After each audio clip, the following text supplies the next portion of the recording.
Maybe a little bit higher than that. It's awfully dark. About halfway up, please. We'll put everybody to sleep. Thank you. I think that's better. Perfect.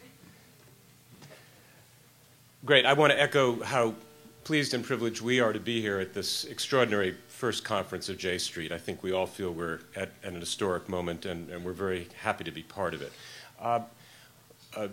Bernie Abishay has given us very strict limits on time, which we're going to try and respect. So I'm going to move fairly briskly through this. There will be, we hope, an opportunity for Q&A at the end.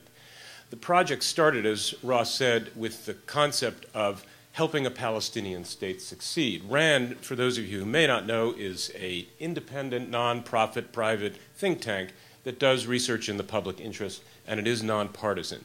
On this particular project, unlike some other RAND projects, there is no government funding. It is privately funded from a variety of sources, mainly charitable, philanthropic individuals, many of whom are longtime supporters of Israel. Over $3 million has been expended over about the last 6 years, coming up on 6 years. More than 40 researchers in a variety of fields have collaborated together in a way that RAND specializes in. The central question at the time when we started was not how to get to peace, the question that everyone would like an answer to, but if peace comes, what would it take for a Palestinian state to succeed? And in the course of the last 6 years since the research, as Ross said, more and more people have said what you've come up with is a vision for after peace, but it also could be a tool to help get there, and that's something that you can draw your own conclusions about. But what was produced and released 5 years ago, and that we've continued to work on and update, is arguably the most comprehensive and integrated set of recommendations about what a state of Palestine would look like and how it would function. And that included governance, security, demography, how the population would grow, economics, of course, at the center, water issues, which are complex, the health of the population, education, and infrastructure. Since this project was released, we stressed that many of the recommendations that were made a number of years ago and that we've updated could begin now. So this is not what you could do in 2, 5, 10, 20 years, but actually many steps that could begin now in anticipation of the long-term plan. Now, over 5 or 6 years, we've had really probably hundreds of briefings and formed many partnerships, both in the region, and I'm happy to have Minister Khoury here with us. We've had a very cordial and important collaboration with the Palestinian Authority for the last 5 years. We've met with many people in and out of the Israeli government, NGOs, and business and private sector in both Israel and in the territories. In the U.S., we've really met with almost, I would say, most major Arab, Palestinian, and Jewish organizations and a number of NGOs who aren't particularly focused on the conflict. And internationally, we really have briefed all of the major international bodies at very high levels, the Europeans, the Arab League, and the UN and the EU, and we can happily give you more details about any of those briefings. We've also briefed often, I want to say, in colleges and universities, both in the region and here, because young people are the ones who seem to get most excited with the possibilities of hope that this seems to offer. Now, the Arc itself, which came out as a separate study, focuses on the use of the land itself. How would the land of Palestine be used? On energy and water, essentials for any successful state. How will people move around? And where will people live? How will the cities grow? And what kind of housing will they incorporate? And we set 3 goals for this. We said this can't just be about fixing the plumbing. This has to be something that has the capacity to inspire people to action, because otherwise it's just a technical plan. So we said it should be a built symbol of Palestinian aspirations. It should not be done using old ideas and old technology like, let's say, a gas-guzzling automobile-based urbanism, but on new models developing around the world for sustainable cities and countryside. And finally, because the team was led by Ross, and we had many economists on the team, that whatever was built was not just to make work, but was actually to build an economy for prosperity over the long term. So those were the broad goals. Now, to even start, we had to measure something. And of course, nobody knows, as you heard in the plenary talk, what those boundaries would be, although it's an interesting idea of borders first. In a sense, we did borders first too, but what we said was we're going to use the pre-1967 borders as a reference with the full understanding that the borders have to be negotiated. But we said we think it's going to be about this size. That's the presumption, and I think most would agree with that. And if, with that, we could begin to compare the size of a Palestinian state with neighbors in the region like Brunei and Lebanon, And we could also compare populations, about 3.5 million in Gaza and the West Bank today, and compare that with Brunei and with Lebanon. You can see it's comparable. But here was the story. Our demographers were saying, for a variety of reasons, the population is expected to double by 2020. Very, very high rates of birth, and also an expected return of refugees from the Palestinian diaspora to a new Palestinian state. So we estimated about a doubling of the population by 2020. Now, if you take population and you measure it against the size of the land, you get population density, people per square mile.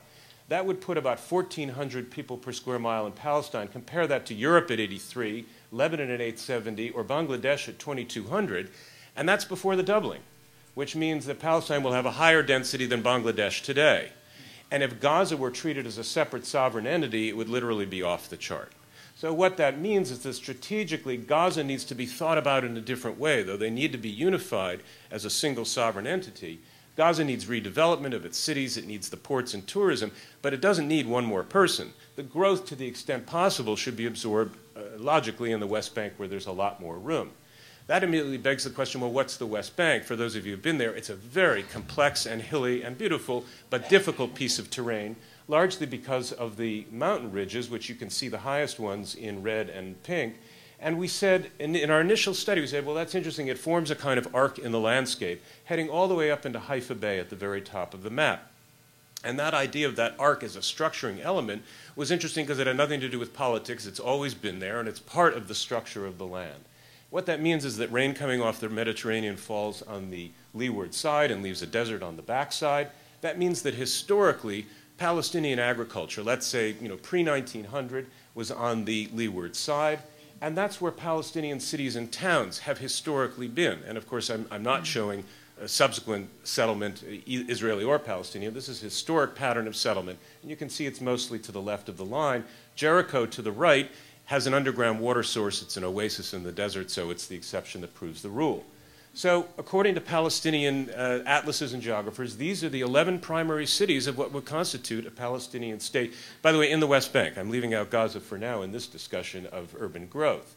And if we leave those as dots, you can see it's a cluster of 11 cities. Well, how big is that? As planners and architects, we need to know the size of this. What's the space? Well, as any of you know, it's very difficult to know how big things are because it's so difficult to move from place to place.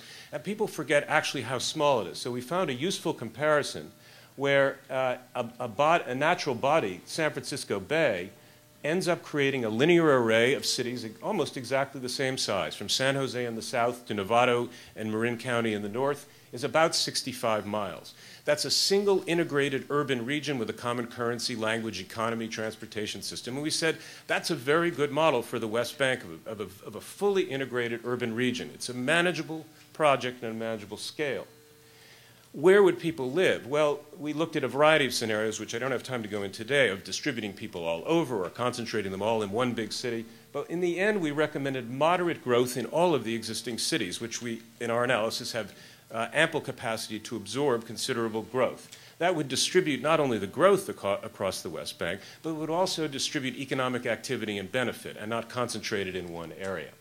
Given that, people don't just live places, they have to move between, but the existing road system was wholly inadequate for a modern, successful state. And this is where we took a leap. The one on the right goes through the Jordan Valley, that's Route 90. The curvy one on the left is Route 60, which is an old historic road that goes through cities, starts and stops. Sometimes they're bypass roads. It's an important road, but it's insufficient. So here's where we took a leap and suggested a whole new public infrastructure corridor that would include roads called the Arc, following the line of the mountain ridge just on the eastern side. It would be publicly owned, publicly reserved for public benefit over time.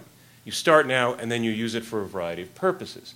The first purpose that we suggested, although one that would take many years to build, would be an interurban rail line that would connect all of those cities in the West Bank and the West Bank to the cities of Gaza.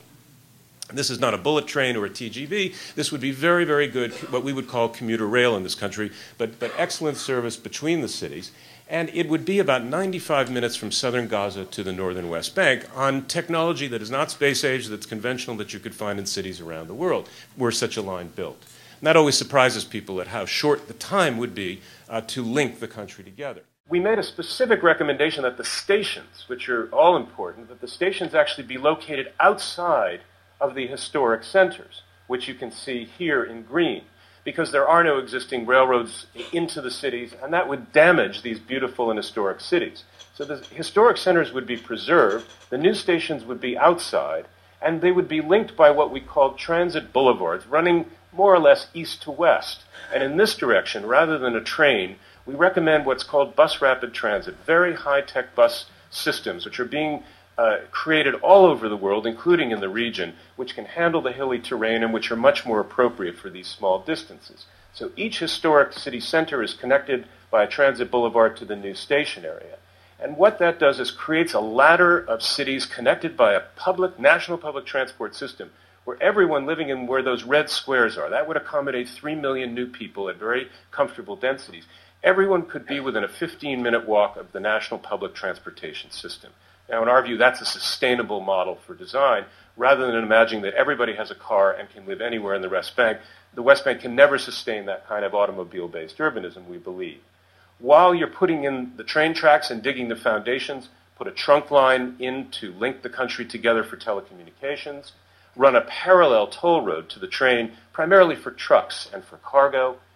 There's no oil there will be no oil in Palestine. There is plenty of sun and plenty of wind, and there's natural gas offshore in Egypt and off of Gaza. Those can be pumped in along the line. And finally, to some extent, water and waste, like Israel's national water carrier, some of it can be carried along that line. So these are the basics of a successful nation state that could, in a trunk line, be carried along the arc with branches off to the urbanized areas. This is also about what you don't build. It's not just concrete and steel, but it's also what gets preserved. Nature preserves, agriculture. And we suggest a linear national park along the line of the arc as a symbol of the fulfillment of Palestinian aspirations, using our own country's wonderful national parks and the pride that they instill and the symbol that they become of our sovereignty as a nation. Economically, what that does is it creates a single space for commuting, for business trips, for education trips. It means that an employer doesn't have to look within the outskirts of Bethlehem for a job in Bethlehem. It means Minister Huri can look for employees anywhere within the Palestinian state, and it would be commuting distance to go and return on the same day. It also means that culture and tourism, which of course is important particularly in the Holy Land, but anywhere around the Mediterranean, all of these dispersed sites would become accessible through the public transport system so that tourists have an alternative to the automobile. It sets up a structure for trade. Any modern country needs it, whether it's on land, an airport in southern Gaza, most likely, but not absolutely, or a port in Gaza as well. These would be the fundamentals of any successful small nation that you were looking at. So what might that look like? If you were flying over the West Bank, this is the pattern you'd see of the train running north to south, the boulevards running east to west. And let's look a little closer at Nablus, a really ancient and beautiful city, though much distressed, in the north of the West Bank. Now you're going to see old Route 60 running through it.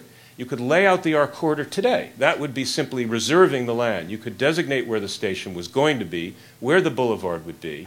You could start planning the train, which would probably be a 10-year construction project that could start now. You could build the boulevard in a year or two. Some of them already exist, and start running buses now. The water carrier and the energy sources could be built incrementally, and the highway could be upgraded from existing roads. Now, private entrepreneurs have a place to build housing and communities that are within walking distance of public transport, not out in isolated areas. And around the train station, where value is very high, think Metro Center around here, you can have government buildings, hospitals, universities, and the old city can be preserved and renewed as an attraction and as a source of cultural heritage and pride. Over time, the old and the new grow together. It's one city, Old Nablus and New Nablus, down by with everything within a 15-minute walk of public transport. Down by the toll road, and a light industrial zone for the pharmaceutical companies can be built, and the national park comes through, providing links between the cities, recreation, and sports facilities. That, in a nutshell, and I hope within my time limit, is the arc.